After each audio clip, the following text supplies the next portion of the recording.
The government will include YouTube in its social media ban for children under the age of 16. Despite threats from Google, which owns YouTube, the government will press on, vowing to stay on the side of families. Joining us live this morning, tech expert and editor at EFTM.com, Trevor Long. Good to see you this morning, as always. Trevor, so kids won't be able to set up accounts, but you don't need to. So how would something like this be enforced? So the critical thing here, Pete, is that the government, and I think Annika Wells' comments here are pretty spot on. They're trying to stop kids from being exposed to the algorithm and also to comments. So kids won't get recommended content on YouTube. Critically for everyone who's against this concept is teachers can still watch YouTube videos and share them with kids, share the links. Parents can share links to YouTube videos with their kids. Kids can still watch Mr. Beast. They just can't have an account, so that the account can't suggest new content to them. It can't tell them when new content's available. And critically, kids can't leave comments and be exposed to the comments, the reaction to comments. YouTube Kids, another platform mainly on TVs, completely not included in this. So younger kids, we're talking 5 to 8, are still going to be able to watch that.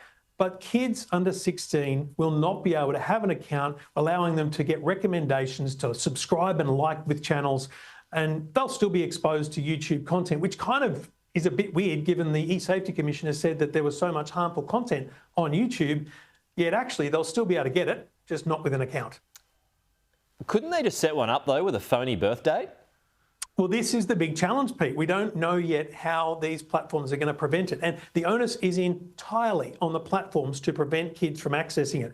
There's no possibility under the legislation for parents to be prosecuted for kids being on these platforms. It's entirely on Google and TikTok and Meta to stop kids and find out a way of verifying their age. But Pete, there has been no successful technology trial to show what age a child is accurately. The window of error is a year or more. And so a 16-year-old child might be seen as a 15-year-old when actually they're well allowed to have an account. So there's going to be a lot of problems for this, but at its core, it's stopping kids from being exposed to the algorithm. Yeah, I mean, just on that point of the onus being on the companies, I don't know. My kids are only 4 and 5. I don't allow them onto YouTube. For some reason, it sends them bonkers, and so we just don't do it. So I know this has been a criticism that some folks say, well, shouldn't the onus just be on the parents rather than the social media companies themselves?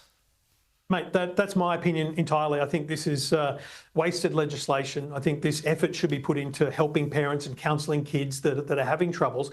Parents need to be parents. And all the platforms other than YouTube, ironically, have great parental controls. TikTok and Instagram have great controls for parents to limit what their kids see, to limit what their kids can share. YouTube doesn't have those things. So actually, of all the platforms, YouTube is the worst. And so they don't have any means for making this site better for kids.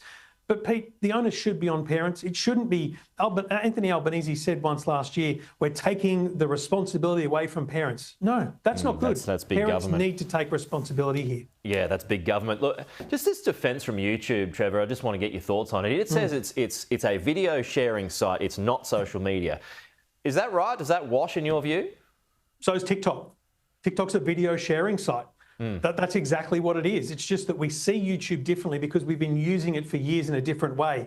But every parent who thinks this is a silly decision by the government to include YouTube needs to go and have a look at the YouTube app and go to YouTube Shorts.